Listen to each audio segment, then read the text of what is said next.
ધોરણ 12 વિષય સમાજશાસ્ત્ર પ્રકરણ 1 ભારતનો વસ્તી વૈવિધ્ય અને રાષ્ટ્રીય એકતા ભાગ બીજો. વિદ્યાર્થી મિત્રો, પ્રથમ ભાગની અંદર આપણે કેટલીક વસ્તી વિષયક વિશેષતાઓ જોઈ અને છેલ્લે આપણે સાંસ્કૃતિક વૈવિધ્ય એમાં ભારતની અંદર ઉજવાતા ઉત્સવો, ભાષા, પોશાક, ખોરાક, જીવન નિર્વાહની રીતો, આ સંદર્ભમાં જે સાંસ્કૃતિક વૈવિધ્ય છે એના વિશે આપણે ચર્ચા કરી. હવે આપણે બીજા ભાગની અંદર વંચિતોનું વૈવિધ્ય અને રાષ્ટ્રીય એકતા વિશે આપણે ચર્ચા કરવાના છીએ. સૌપ્રથમ જોઈએ વંચિતોનું વૈવિધ્ય.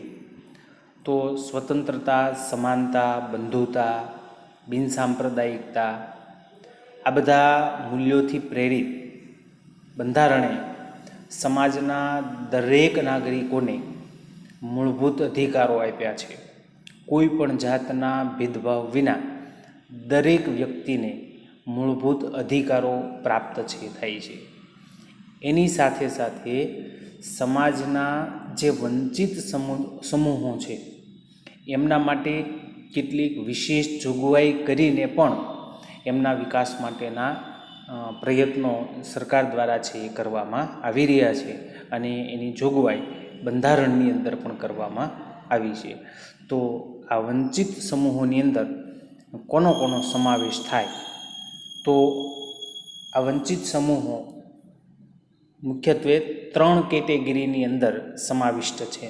તો તમે આ વસ્તુ જાણો જ છો, માત્ર તમારી પુનરાવર્તન માટે છે. વંચિત સમૂહો 3 કેટેગરીની અંદર, કેટેગરી એટલે વિભાગ.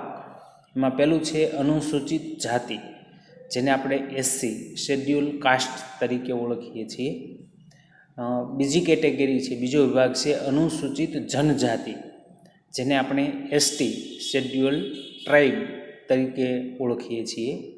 અને ત્રીજું છે અન્ય પછાત વર્ગો, જેને ઓબીસી, અધર બેકવર્ડ ક્લાસ. તો વંચિત સમૂહો આ 3 કેટેગરીની અંદર સમાવિષ્ટ છે: એસસી, એસટી અને ઓબીસી. આદિવાસીઓને બીજા પણ ઘણા બધા નામથી ઓળખવામાં આવે છે, પણ બંધારણીય રીતે એને અનુસૂચિત જનજાતિ તરીકે એનો ઉલ્લેખ થાય છે. આપણે આગળના એકમો ભણશું ત્યારે પણ આપણે અનુસૂચિત જનજાતિ સમુદાય વિશે વિસ્તૃત માહિતી મેળવવાની છે. અહીંયા માત્ર આપણે એમની વસ્તીના પ્રમાણ વિશે જોઈએ છીએ.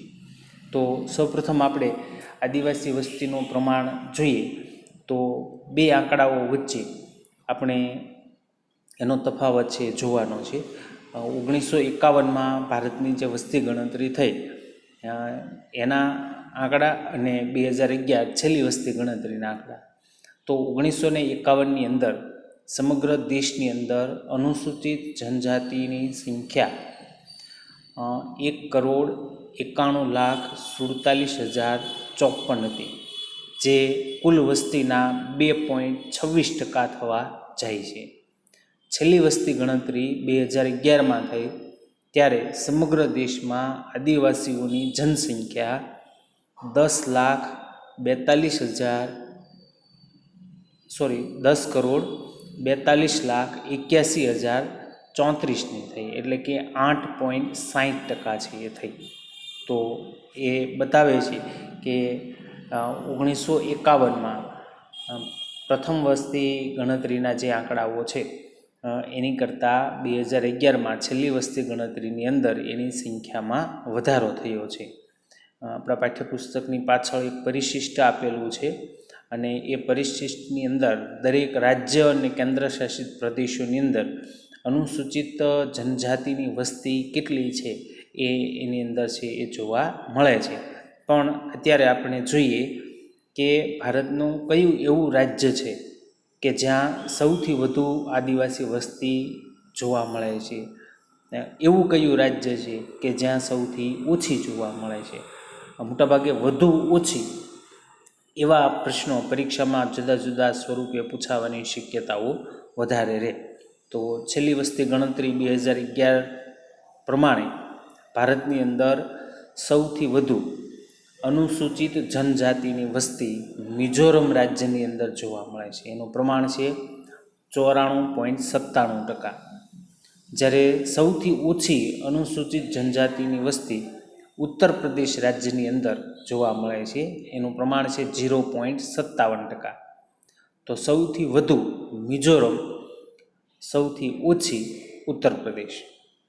ભારતના એવા કેટલાક રાજ્યો કે જ્યાં આદિવાસી વસ્તીનું પ્રમાણ વધારે છે, તો એવા વિસ્તારોની વાત કરીએ તો ભારતની અંદર નાગાલેન્ડ, મિઝોરમ, અરુણાચલ પ્રદેશ, મેઘાલય, દાદરાનગર હવેલી અને લક્ષદ્વીપ, આટલા પ્રદેશોમાં મોટાભાગની આદિવાસી વસ્તી વસવાટ કરે છે. હવે આપણે ભારતના સંદર્ભમાં આંકડાઓ જોયા તો આપણને સ્વાભાવિક મનમાં પ્રશ્ન થાય કે આ સંદર્ભમાં ગુજરાતમાં શું સ્થિતિ છે.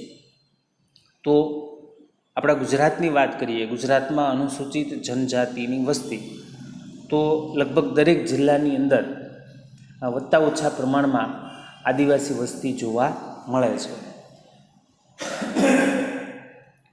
ગુજરાતની અંદર જિલ્લાવાર અનુસૂચિત જનજાતિની વસ્તીમાં સૌથી વધારે અનુસૂચિત જનજાતિની વસ્તી ધરાવતો જિલ્લો એ ડાંગ જિલ્લો છે. ડાંગ જિલ્લાની અંદર 94.65% જેટલી અનુસૂચિત જનજાતિની વસ્તી જોવા મળે છે. જ્યારે સૌથી ઓછી વસ્તી ધરાવતો જિલ્લો ભાવનગર છે, આપણો જિલ્લો, જ્યાં અનુસૂચિત જનજાતિનું પ્રમાણ 0.32% છે. ગુજરાતની અંદર લગભગ દરેક જિલ્લાની અંદર વત્તા ઓછા પ્રમાણમાં અનુસૂચિત જનજાતિ છે, પણ મોટાભાગની અનુસૂચિત જનજાતિની વસ્તી ગુજરાતની પૂર્વ પટ્ટીની અંદર વસવાટ કરતી જોવા મળે છે. એટલે ગુજરાતનો પૂર્વ વિસ્તારનો જે ભાગ છે, આખો ઉત્તરથી દક્ષિણ સુધીનો ભાગ, એ પૂર્વ વિસ્તારમાં સૌથી વધારે અનુસૂચિત જનજાતિની વસ્તી જોવા મળે છે. તો વંચિત સમૂહોનું વૈવિધ્ય એમાં આપણે 3 કેટેગરી છે, જો એસસી, એસટી અને ઓબીસી. એમાં આપણે અનુસૂચિત જનજાતિની સંખ્યા વસ્તીની દ્રષ્ટિએ એની વિવિધતા છે એ આપણે જોઈએ. હવે મિત્રો, ખૂબ જ અગત્યનો મુદ્દો આપણે ભણવાનો છે, એ છે રાષ્ટ્રીય એકતા. આપણે શરૂઆતમાં જ વાત કરી કે ભારતની અંદર ખૂબ મોટા પ્રમાણમાં વિવિધતાઓ જોવા મળે છે. આપણે જોઈ પણ ગયા, ભાષા, ધર્મ, પોશાક, જીવન નિર્વાહ, લિંગ પ્રમાણ. તો આ બધી વિવિધતા ધરાવતો દેશ છે, અને એ વિવિધતામાં પણ એક એકતાની ભાવના આપણને સમગ્ર દેશની અંદર જોવા મળે છે. ભારત આવી વિવિધતાથી ભરેલો ઉપખંડ છે. અહીંયા સામાજિક, સાંસ્કૃતિક, ભૌગોલિક, ધાર્મિક, ભાષાકીય, પ્રાદેશિક, આ બધા જ પાસાઓમાં અનેક વિવિધતા છે જોવા મળે છે. જુદા જુદા જૂથો, ઉપજૂથો વચ્ચે પરસ્પર સહકારભર્યા, સુમેળભર્યા સંબંધ એ જરૂરી જ નહીં, અનિવાર્ય પણ છે. આવડો મોટો દેશ છે, આટલી બધી વિવિધતા છે, ત્યારે નાગરિકોની અંદર પરસ્પર એકબીજાને અને સમગ્ર રાષ્ટ્ર, આ બંને પ્રત્યે વફાદાર હોય એ ખૂબ જરૂરી છે. આપણે આપણા દેશને એક રાખવો છે, મજબૂત રાખવો છે, ટકાવી રાખવો છે, તો દરેક ભારતીયોની અંદર રાષ્ટ્રીય એકતાની ભાવના જોવા મળવી જોઈએ. રાષ્ટ્રના જે ધ્યેયો છે, દરેક વ્યક્તિ, દરેક નાગરિક રાષ્ટ્રના ધ્યેયોને એ પોતાના અંગત ધ્યેયો છે એ ગણતો હોવો જોઈએ. એ રાષ્ટ્રીય એકતા માટે ખૂબ મહત્ત્વનું છે. પોતે પોતાનો ધર્મ, પોતાનો પ્રદેશ, પોતાની ભાષા, પોતાની સંસ્કૃતિ, આ બધું જ ગૌણ છે. સૌથી પહેલાં દેશ છે. આ વાત ભારતના દરેક નાગરિકના હૃદયમાં વસશે, ત્યારે આપણે આપણા દેશને રાષ્ટ્રીય રીતે એક કરી શકશું, મજબૂત કરી શકશું. પણ મિત્રો, આજની સ્થિતિ તમે જુઓ છો કે આજે ભારત ઘણી બધી પ્રગતિના માર્ગે આગળ વધી રહ્યું છે, પણ એની અંદર કેટલાક પડકારો પણ છે. આપણે પડકારો જોઈએ તો ભારતીય સમુદાયના વિકાસ કે પ્રગતિની આડે હાલની અંદર જે પડકારો છે એમાં કોમવાદ, આતંકવાદ, જ્ઞાતિવાદ, નક્સલવાદ, પ્રદેશવાદ, ભાષાવાદ, અલગતાવાદ, આવી અનેક સમસ્યાઓ પડકારરૂપ છે. આપણે આ બધી સમસ્યાઓ છે એને દૂર કરવી પડશે, એને હલ કરવી પડશે અને રાષ્ટ્રની અંદર રાષ્ટ્રીય એકતાને આપણે પ્રસ્થાપિત કરવી પડશે. તો સૌપ્રથમ આપણે જોઈએ રાષ્ટ્રીય એકતાનો અર્થ અને ત્યાર પછી આ રાષ્ટ્રીય એકતા ની ભાવના કેવી રીતે દૃઢ થઈ શકે. તો એના માટેના સહાયક પરિબળો, રાષ્ટ્રીય એકતાના સહાયક પરિબળો આપણે જોવાના છે. રાષ્ટ્રીય એકતાના સહાયક પરિબળો એ મુદ્દાસર પ્રશ્ન છે. સહાયક પરિબળો કુલ 10 જેટલા છે અને એ 10 આપણે જોવાના છે. મોટા પ્રશ્ન, સવિસ્તર સ્વરૂપના પ્રશ્ન સ્વરૂપે પૂછાય છે. પણ એ પહેલાં રાષ્ટ્રીય એકતાની વ્યાખ્યા જોઈએ. તો 3 વ્યાખ્યાઓ છે. એક ભારતના પ્રથમ વડાપ્રધાન પંડિત જવાહરલાલ નહેરુએ આપેલી છે, બીજી G.S. ઘુરિયે આપેલી છે અને ત્રીજી વ્યાખ્યા વિનોબા ભાવેએ આપેલી છે. અને પરીક્ષામાં 1 માર્ક અથવા 2 માર્કના પ્રશ્ન સ્વરૂપે આ રાષ્ટ્રીય એકતાની વ્યાખ્યા પૂછાય છે. તો એને બરાબર રીતે તૈયાર કરીએ. સૌપ્રથમ આપણે જોઈએ પંડિત જવાહરલાલ નહેરુએ એક રાષ્ટ્રીય સંમેલનની અંદર રાષ્ટ્રીય એકતા વિશે એવું જણાવ્યું હતું કે રાષ્ટ્રીય એકતા એક મનોવૈજ્ઞાનિક અને શૈક્ષણિક પ્રક્રિયા છે, જેના દ્વારા બધા લોકોના દિલમાં એકતાની ભાવના, સમાન નાગરિકતાનો અનુભવ અને રાષ્ટ્ર પ્રત્યે નિષ્ઠા અને પ્રેમની ભાવના વિકસિત કરી શકાય છે. રાષ્ટ્રીય એકતાની ભાવના એ શું છે? તો એક મનોવૈજ્ઞાનિક અને શૈક્ષણિક પ્રક્રિયા છે. લોકોના દિલની અંદર એકતાની ભાવના, અમે બધા એક છીએ, અમે બધા એક જ દેશના નાગરિક છીએ, સમાન નાગરિકતાનો અનુભવ અને રાષ્ટ્ર પ્રત્યે નિષ્ઠા અને પ્રેમ એની ભાવના એના હૃદયની અંદર વિકસિત થાય છે. જો આવું થાય તો એને રાષ્ટ્રીય એકતા કહી શકાય. બીજી વ્યાખ્યા આપી છે G.S. ઘુરિયે. રાષ્ટ્રીય એકતાને એક મનોવૈજ્ઞાનિક અને શૈક્ષણિક પ્રક્રિયાના સ્વરૂપમાં સમજાવતા G.S. ઘુરિયે લખે છે કે રાષ્ટ્રીય એકતા રાષ્ટ્રના લોકોમાં એકતા, દૃઢતા, સંબંધતાની ભાવના સામેલ છે, જેમાં લોકોના હૃદયમાં સામાન્ય નાગરિકની ધારણા તથા વફાદારીની ધારણા અને ભાવના જોડાયેલ છે. જવાહરલાલ નહેરુએ જે વાત કરી છે એ સમાન જ વાત છે. લોકોના હૃદયની અંદર દેશ પ્રત્યેની જે ભાવના છે એ એની અંદર જોડાયેલી હોય છે. ત્રીજી વ્યાખ્યા વિનોબા ભાવેની છે.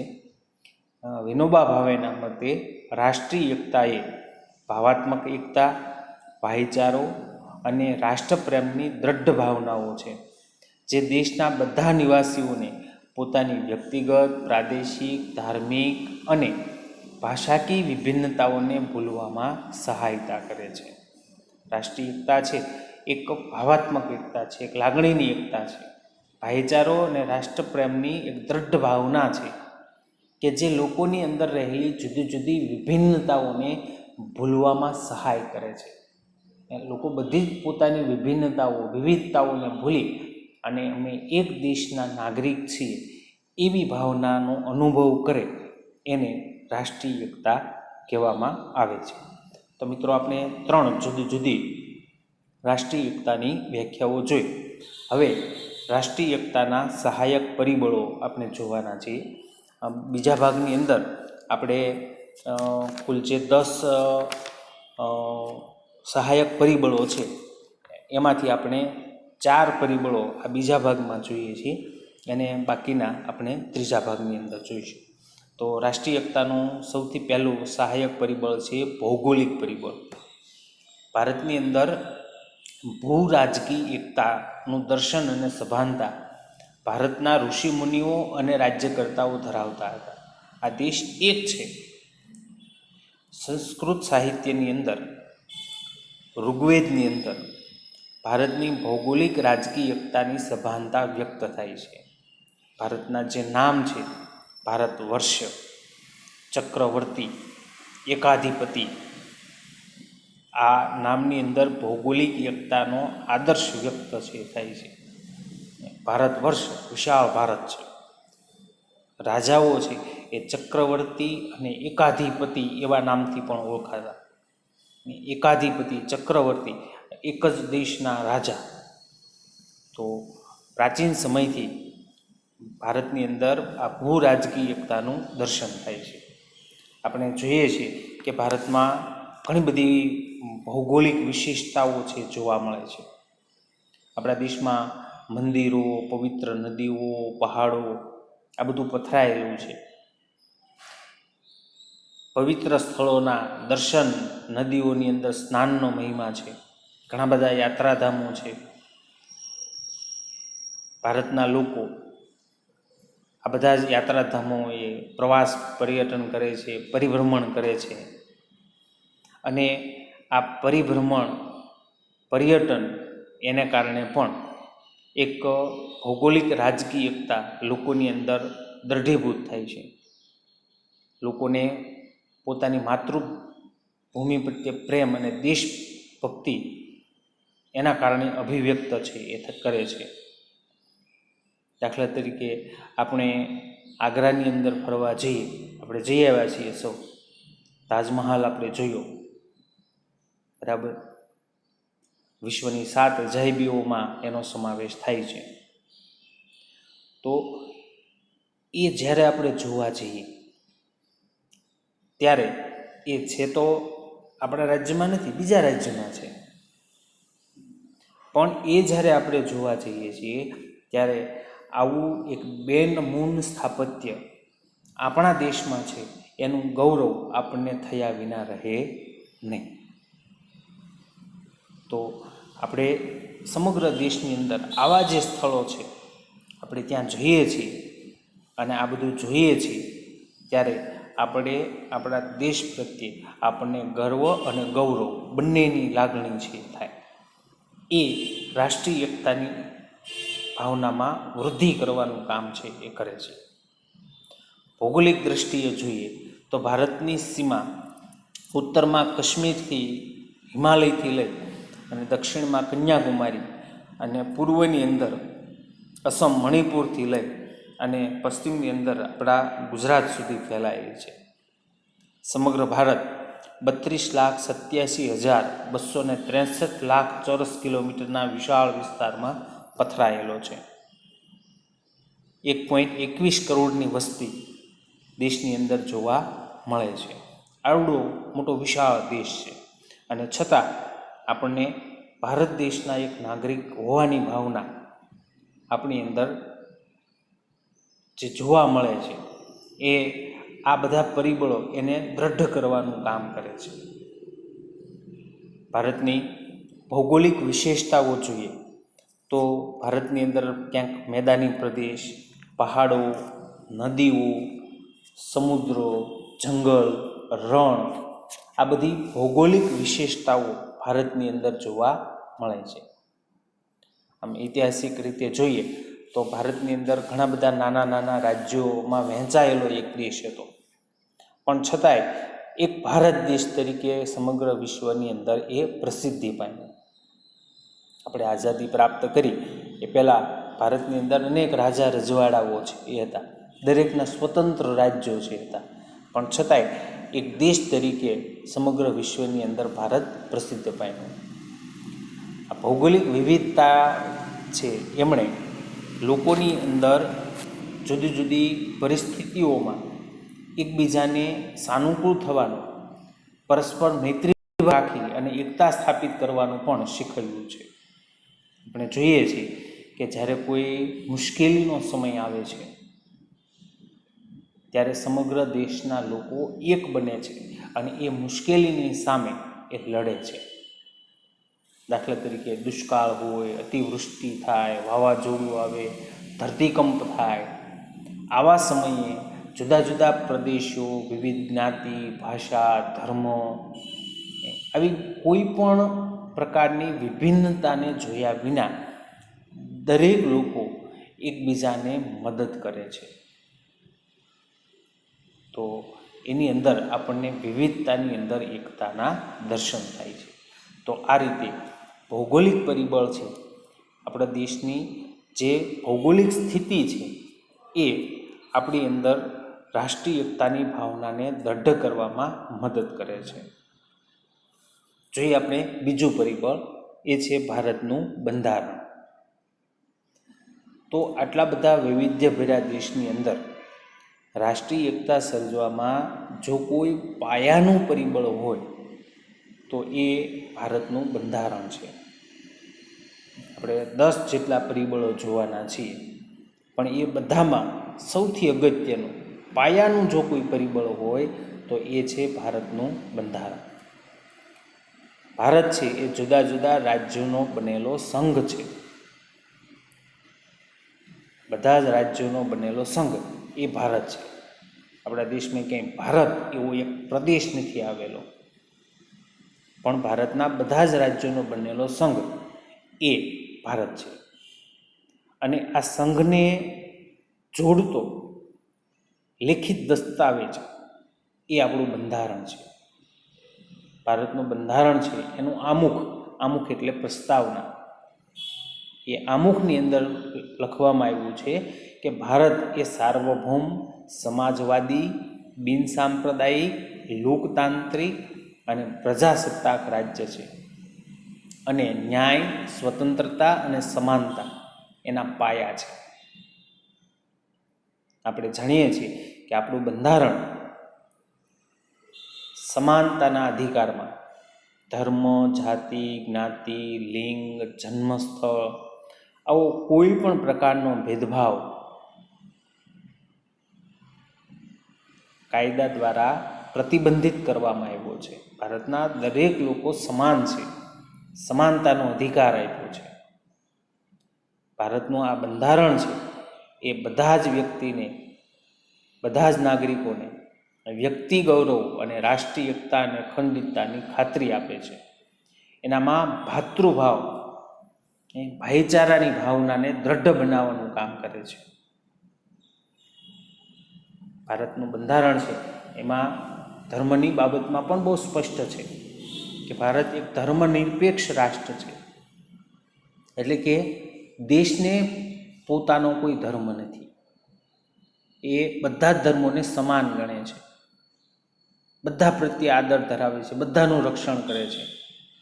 દરેક વ્યક્તિ કોઈ પણ ધર્મમાં માનવાનો, એને પાળવાનો, એને પ્રચાર કરવાનો, આ દરેક અધિકારો સમાન રીતે દરેક નાગરિકને આપેલા છે. ભારતના કોઈ પણ સ્થળે વસવાટ કરતો વ્યક્તિ હોય એ પોતાની ભાષા, લિપિ, સંસ્કૃતિ આ બધું જ એ જાળવી શકે, એ સાચવી શકે, એનો પ્રચાર કરી શકે. આ બધા જ અધિકારો ભારતનું બંધારણ દરેક વ્યક્તિને સમાનતાના ધોરણે આપે છે. તો ભારતનું બંધારણ છે એક લેખિત દસ્તાવેજ છે. અને તમે સૌ જાણો છો કે સરકાર ગમે તે આવે, દેશનું સંચાલન એને કેવી રીતે કરવાનું છે, બંધારણમાં જણાવ્યું છે તે પ્રમાણે. તો આ બંધારણ છે એ આ બધી વિગતોને એ પોતાનામાં સમાવી પ્રજાને કેટલાક ખાસ અધિકારો આપી અને દેશની અંદર રાષ્ટ્રીય એકતા સર્જવામાં એ ખૂબ અગત્યનું પાયાનું પરિબળ બની રહે છે. ત્રીજું પરિબળ છે નાગરિક ફરજો. જેમ આપણે કેટલાક અધિકારો ભોગવીએ છીએ, એવી જ રીતે નાગરિક તરીકેની આપણી કેટલીક ફરજો પણ છે. આ ફરજો પણ આપણા હૃદયની અંદર, આપણા દિલની અંદર હું ભારતનો નાગરિક છું આવી ભાવનાને દ્રઢ કરવાનું કામ કરે છે. તો જોઈએ આવી નાગરિકની ફરજો કે જે આપણને રાષ્ટ્રીય એકતા નિર્દેશિત કરવાનું કામ કરે છે. તો આવી નાગરિક ફરજોની અંદર પહેલી ફરજ છે રાષ્ટ્રને વફાદાર રહેવું અને તેના આદર્શો, સંસ્થાઓ, રાષ્ટ્રધ્વજ અને રાષ્ટ્રગીતનો આદર કરવો. આ ફરજ છે એ આપણી અંદર રાષ્ટ્રીય એકતાની ભાવનાને વ્યક્ત કરે છે. 26 જાન્યુઆરી, 15 ઓગસ્ટ આ બંને દિવસે આપણે ધ્વજવંદન કરીએ છીએ.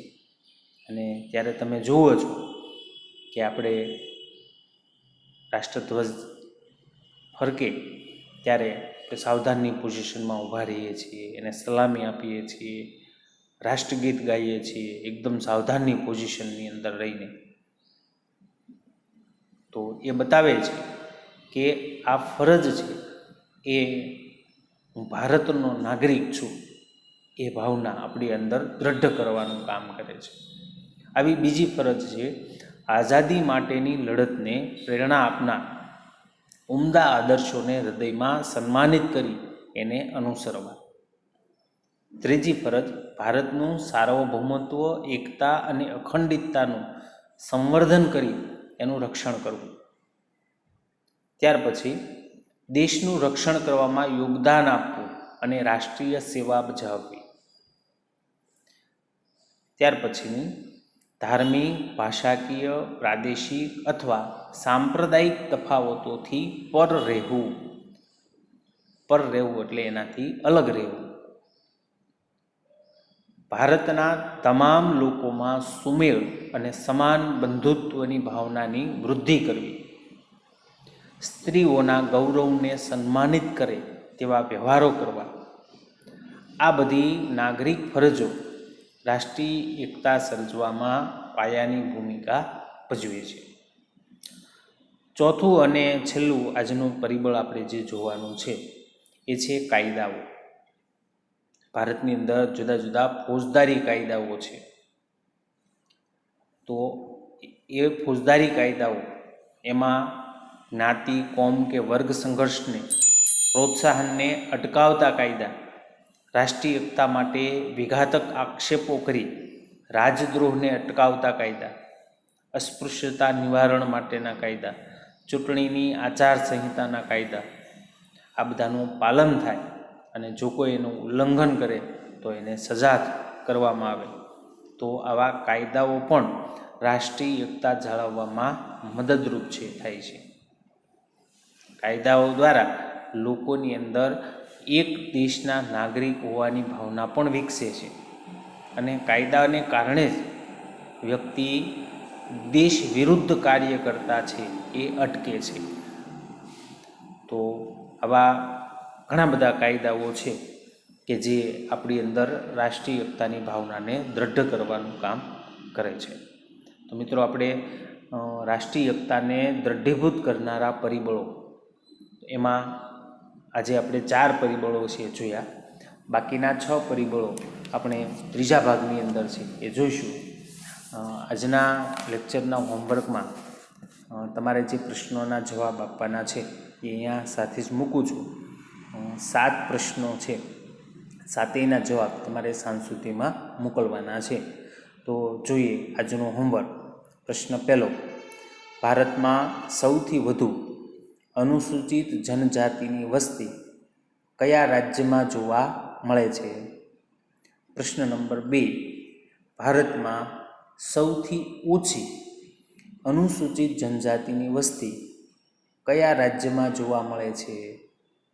પ્રશ્ન નંબર 3, ગુજરાતમાં સૌથી વધુ અનુસૂચિત જનજાતિની વસ્તી કયા જિલ્લામાં જોવા મળે છે?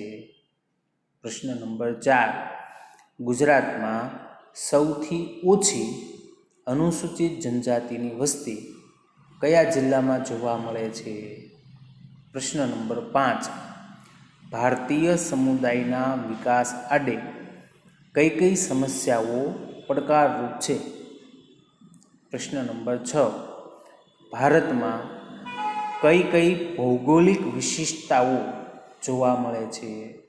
અને છેલ્લો 7મો પ્રશ્ન, રાષ્ટ્રીય એકતા સર્જવામાં પાયાનું પરિબળ કયું છે? તો મિત્રો આ 7 પ્રશ્નોના જવાબ તમારે વહેલી તકે મને મોકલવાના રહેશે. તો આજનું લેક્ચર આપણે અહીંયા પૂર્ણ કરીએ છીએ.